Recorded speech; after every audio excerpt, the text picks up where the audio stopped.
Hello guys, just a quick notice before starting the video. This video is sponsored by chess.com. Chess.com is the software which we will be using to analyze all the games of chess.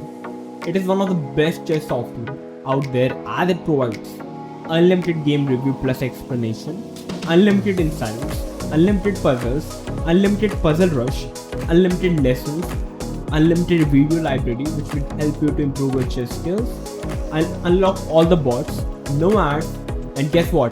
Chess.com is providing 7 days free trial to all our users who go from the link given in the description below.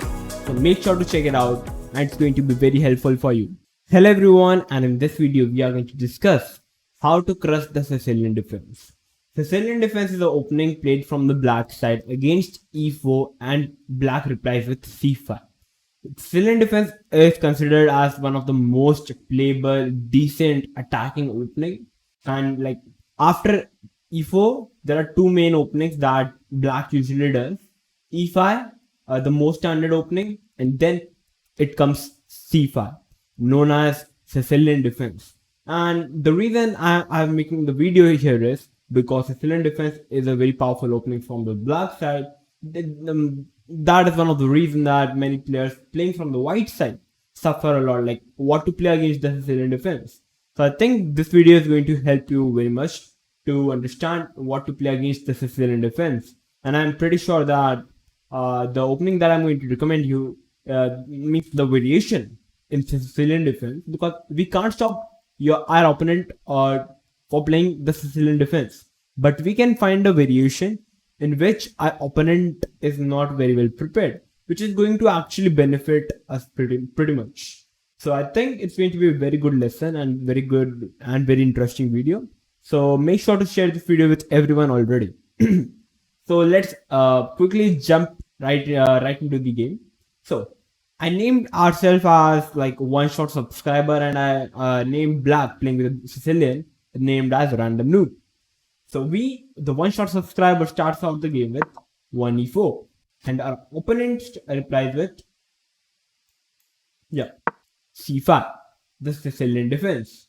And here the most common reply that every white player does here is place knight to f3. And after knight f3, there are already many variations under Sicilian defense. There is this knight c6, there is this d6, there is sometimes e6. Even Sicilian dragon is pretty much very famous. So after knight f3 is actually pretty much prepared by all the Sicilian players. But what we are going to play on the move number 2 here is c3, and this variation in the Sicilian is known as the Sicilian Alapin variation. I don't know that, perhaps this variation is named some guy after Alapin. So after c3, what is our idea here is white wants to play d4 on the next move and grab a nice center. As we know that the basic chess fundamental is to grab the center. That is the basic idea. So after c3, if black goes for his normal move, which he usually plays against knight f3, like d6 for example, the most highly played move, we can simply play d4.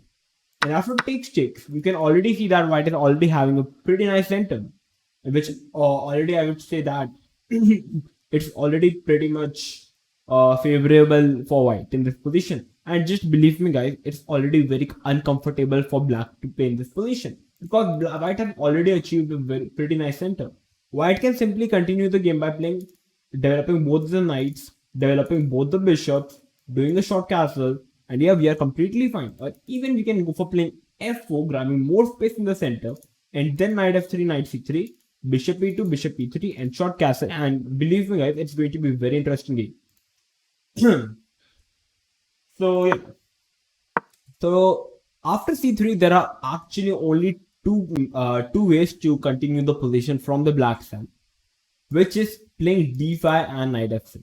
And the rest of the moves, we have already seen that after d4, it's already pretty hard for black to continue the position. In this position, black can go for playing d5, but I think after ed, queen d5, knight f3, and although we are having an isolated pawn, but in return, white actually gets a huge amount of activity, like knight c3 is coming up, hitting the queen. Perhaps there could be some chances for us to advance the pawn to d5, playing bishop to b5, doing a short castle, and it actually gives the white pretty much good activity of the pieces. So yeah, after c3, first we are going to look at d5, and then we are going to look at knight f6, the two main moves. After d5, it looks the most logical move, because here we actually grab the pawn. And after queen into d5, as we are having a pawn on c3, we can't put our knight to c3 to hit the queen on d5. So after queen into d5, we are going to reply with knight to f3. And after knight f3, what is our basic idea in this variation here is, I'm going to explain you all the ideas for for a brief introduction. Like, we want to put our knight to a3. There could be some ideas like bishop c4 hitting the queen, developing a piece, and we definitely want to castle. And sometimes we delay the move d4, but our main objective is to play d4 in the future. And we sometimes put our knight to a3 followed by c2 and e3, hitting the queen. And as we know that black can put up his bishop on g4 to pin the knight, there could be some ideas of playing knight a3, knight c2, knight e3, hitting the queen and the bishop when the bishop is on g4. Yeah, so this is the idea. And there could be some ideas like knight b5, knight e3, knight b5, and knight c7, hitting the king, queen, and the rook. Yeah, we want to play d4, but d4 we can delay, or we can play it pretty soon in the opening. So yeah, this is the basic idea. So now let's continue. So after knight f3, black is actually having two main moves, like developing the bishop to g4, or simply developing with his knight, which is known as the basic fundamental to develop the knight sooner than the bishop. But the most natural move looks to play bishop g4, pinning up the knight. And black wants to capture the, for example, if white plays h3, black is going to capture it, and after takes, white is already having a bad pawn structure, which is already pretty much comfortable for black. So definitely white wants to avoid it. So white plays bishop to e2. And here black can't capture, actually he can, but after bishop into f3, first for black have lost his bishop pair, and second, now our bishop on f3 is extremely powerful.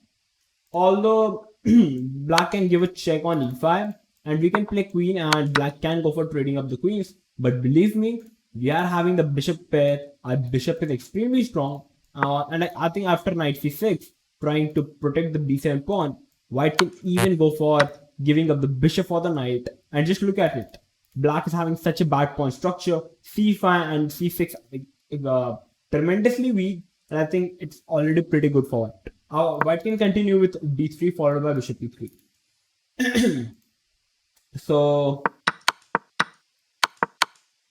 yeah, so after bishop e2, black continues with e5, the most logical move, grabbing the center. And it looks like perhaps black actually looks much better in this position, because it looks like black is having perfect center control, centralizing the queen, advancing the bishop, and I think it looks pretty good for black. But after e5, we are going to play h3. And now just look at it. After capturing the bishop with the knight, capturing the knight with the bishop doesn't make any sense, because our bishop is extremely strong. So after h3, the only option for black is to go back with the bishop by playing bishop to h5. And here we are going to come up with the move, striking in the center with d4. And after g4, black is usually having two methods to deal with it. Black can either simplify the position by capturing the pawn on d4, or black can either go for attacking this knight on f3 by advancing his pawn to e4. First, if black tries to simplify the position like this, then we are going to play knight to c3. Black can't capture the knight as the queen is hanging on d5. So black develops the bishop to b4, pinning up the knight. So now the knight cannot capture the queen because the knight is pinned. And here we simply castle. And now we are threatening to capture the queen. So black is kind of forced to capture the knight. B into c3. And again, black can't capture the pawn because the queen is hanging. So black plays knight to f6, developing the piece. And as we know, the king is in the center, which in the future it can be a pretty much big target. So black wants to develop the knight and tries to castle. But we are bad guys. We don't want to allow black to castle. So we play bishop to a3. And now, as we know that if our opponent's piece is controlling a square between our castling rights, between the king and the rook, then we can't allow to castle. So now the bishop is covering this f8 square from the king. So now the king have to remain in the center. And after bishop a3, knight c6, trying to develop like very normally.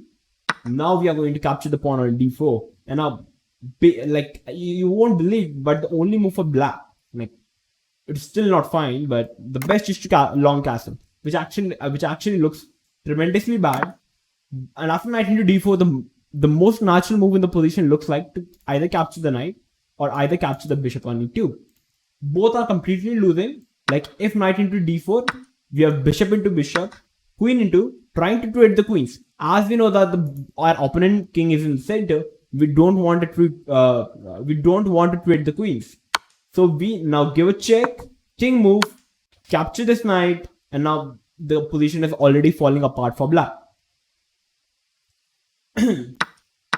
So now in this position, if black goes for capturing the bishop in this position, now we are going to capture the bishop, giving a check. Queen comes in between trying to trade the queens, but now queen to c4. And now on the next move, we want to play rook e1, hit the queen and the king, and I don't think there is a good defense for black to hold this position. So this is the reason, and it's completely winning. So this is the reason what happens if black tries to simplify the position. Now if black tries to advance the pawn to e4 trying to hit the knight, now we are going to advance a pawn to g4 hitting the bishop. Now there are two moves. Black can either go back with the bishop to g6, or black can either go for capturing the knight on f3. If black goes for capturing the knight, which looks the most obvious move, bishop into f3, hitting the queen, hitting the bishop, and here black gives a check. And it looks like black is already a piece up because it's a check. On the next move, black is going to save the bishop. We are going to move the king. It looks tremendously bad, but just remember, guys, it's actually white is actually better in this position. The reason is quite simple. We are actually hitting the pawn on g7, and we are also hitting the bishop on h5. So bishop g6 is the best move, and after bishop into g7, bishop into b7, rook is attacked. So black only way to play here is to play bishop to e4, hit the bishop and also hitting the rook. But now we are going to come up with extremely powerful move, d5, hitting the queen, and the pawn is actually protected by both the queen and the bishop. The queen is forced to move, and actually d7 is actually the only move. Like if you try to move like playing queen to e7, it's queen f4 check, and it's actually over. So queen d7 trying to stop this queen f4 ideas, and now bishop into a8. And after bishop into a8, black captures the rook as well, and we are going to play bishop f4. And after bishop f4, the knight is attacked, and black can't actually really move the knight because of bishop c6, and the queen is gone. So black, the only move here is to play bishop to d6, trying to trade the bishops and also protecting the knight. But now we are going to play bishop c6. Black is forced to capture the bishop, pawn takes, queen takes, and here we gain our piece back. Queen check looks the most normal and pretty normal option. We are going to play king e2. If queen to e4 check, bishop e3, and it's all safe for white. If queen f3 check, we are going to play king e1, and now there are no checks. And it's actually not only move for black. It's still bad, but the only move is to play queen to b7. And here we can simply play knight to d2. And the idea of playing queen b7 here is black stops the checks like queen b8 check and like stuff like that. But now we are going to play knight to d2, knight f6, and after f3, the bishop is actually trapped. We want to play our king on the next move, hitting the bishop, and even rook e1 is actually a very powerful move. And remember, black can't castle because of the queen covering the f8 square. And if black tries to capture the f3 pawn, knight f3, queen f3, check, check, check, and it's gone. That every pieces are connected now. So that's the thing. So if black tries to make a random move like knight f6, queen check, and now it's going to be like the castling rights are open. We can simply give another check, And after king g8, queen c7 check again. And here this queen c8 check is a good move. Here this it says queen into c5. Yeah, actually we captured everything. The castling rights have been broken. The rook is stuck on h8, and I think it's going to be pretty good for white. Like queen e3 is a winning move now. We can trade the queens. So yeah, that's the start. Now going back to, if black doesn't capture the knight and plays bishop to g6, now we are going to play our knight e5, centralizing the knight. And after takes, knight c6, we can simply play knight c3, hitting the queen. Bishop goes to e4, b4. We castle. Now our idea is to grab the queen. The queen captures the pawn to d4. If black captures the knight, no problem. We capture it back. And like, if knight takes the knight, we can simply capture it. And like, now the queen is attacked. So definitely a free pawn. So black will capture the pawn. But now after rook b1, it's actually pretty hard for black to continue the game. Like rook b5 is coming up, very strong move. Rook into b7 is coming up. Perhaps some diagonals check with on the light square as the king is in the center. So it's extremely losing for black. That is the reason queen into d4 is the best. Here we are going to capture the knight. Trading the queens is the only option for black. Rook into pawn into, knight into pawn, and it looks like white is giving up the piece. But now rook to d4. Bishop goes rook into bishop. And guess what, guys? White is having the bishop pair. And yeah, material wise the position is equal, but white is actually pretty comfortable. White is having the bishop pair. A and the c pawn is very weak for black, and it's completely good position for white. So this is what happens if black tries to play bishop g6. So now we have successfully covered the variation of what happens if black tries to put the bishop on g4. Now we are going to discuss what happens if black tries to play knight to f6. After knight f6, we are going to play knight f3. And after knight a3, there are three options for black to continue the position. Knight to c6 is an option. Bishop to g4 is an option, and third, e6 is an option. We are going to cover all of them. So if I start first with the knight to c6, trying to develop both the knights, we are going to develop our bishop, hitting the queen. Queen goes back. We are going to simply castle. Bishop g4, definitely the most common move, natural move, developing the bishop. But guess what? Queen b3. f7 pawn is hanging, b7 is hanging, and like if you try to play something like e6, trying to say that, oh, b7 is a poison pawn, we can still capture the pawn. Like for example, if knight f5 trying to hit the queen and the bishop, bishop b5 check, and it's all gone. It's over. So yeah, that's the line. It's like after queen b3, if you try to capture the knight, takes, king comes, takes, and it's over. It's over. Like the queen comes, we can even go for capturing this. Like the best move is to play bishop e6, and it's like, coming with a check. You can't capture the bishop because the queen is hanging. So everything is falling apart. So yeah, that is how the line is after bishop to g4. So this is what happens if black tries to play knight to c6. If black tries to play bishop to g4, developing the bishop, and now threat is to capture the knight, we are still going to play bishop e2, trying to protect the knight. Knight to c6, and now short castle. And you see the difference here is the everything was same, but here the black first played bishop g4 and then play knight c6. And on the basis of that, we chose to put our bishop to e2 because first the bishop was attacking the knight. That is the reason we put our bishop to e2. If the bishop remains on c8, then there is no way for us to put our bishop to e2. We can put our bishop to c4 trying to hit the queen. So after knight c6, we are going to castle, e6, d4. Going on the center, going with the center. cd, and now in this position, we are actually not going to capture the pawn. We are going to play knight to b5. And we are actually threatening knight to c7, check, and winning up the queen. Or even at least a rook. So black plays rook to c8, trying to cover the c7 square. But here now we are going to capture the pawn on d4. And after bishop trade, knight trade. It's a fine position. Just let me summarize this position for you. Black is having 2 pawns on the queen side. White is having 3 pawns on the queen side. So basically white is having the majority queen side.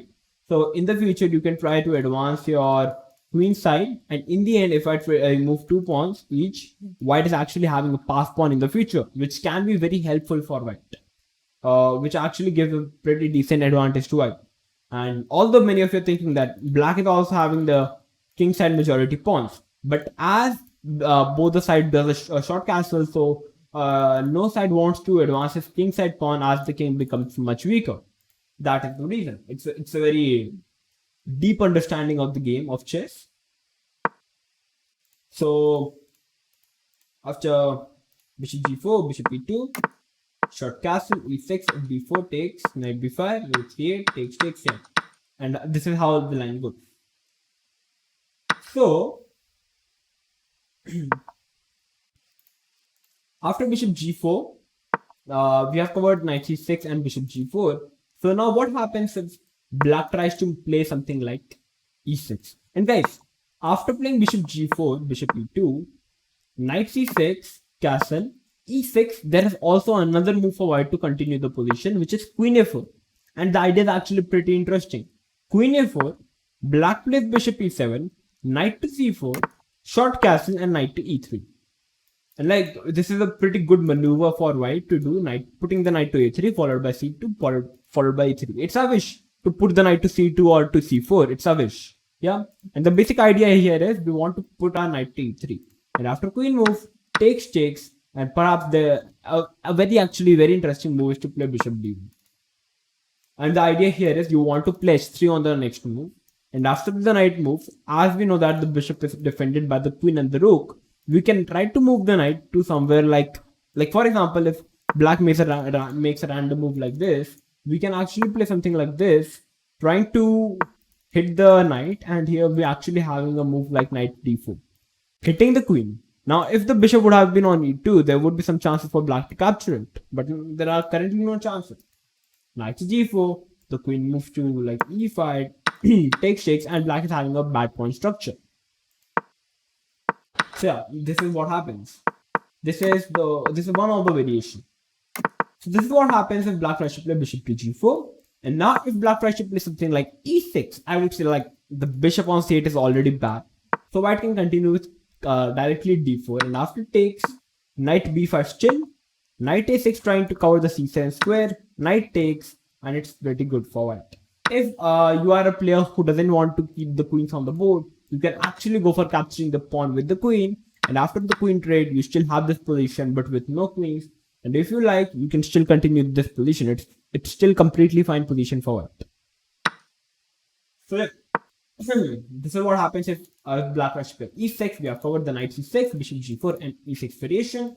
So basically, overall, we have covered the d5 variation. And now, definitely, there would be some variations like I'm not well versed of. But if you try to play these variation on online games, to get a hang of it, you will soon realize new variation. You will soon realize new tactics, and you will actually soon be going to crush your opponent with this Alapin variation. Now moving to the final variation of what happens if black tries to play knight to f6. After knight f6, first we are going to advance upon to e5, trying to hit the knight. Knight to d5, and now d5. cd, and here we are actually not going to capture the pawn. If you are playing an online chess game, after d4 you can actually go for pre-moving this knight to f3, because after takes, if this is a pre-move, your opponent would be thinking, oh, such a bad player capturing a pawn. But now opponent's knight is hanging. That's the thing. So after knight f3, black can't really capture because the knight is hanging. So knight c6, and now we are going to develop a bishop to c4. And here, after playing bishop c4, black is usually having two options to continue the game. e6 or playing knight b6. Knight b6 looks the best and the most natural because it hits the bishop. After e6, many players think that we can take takes, and it is a bad position for black.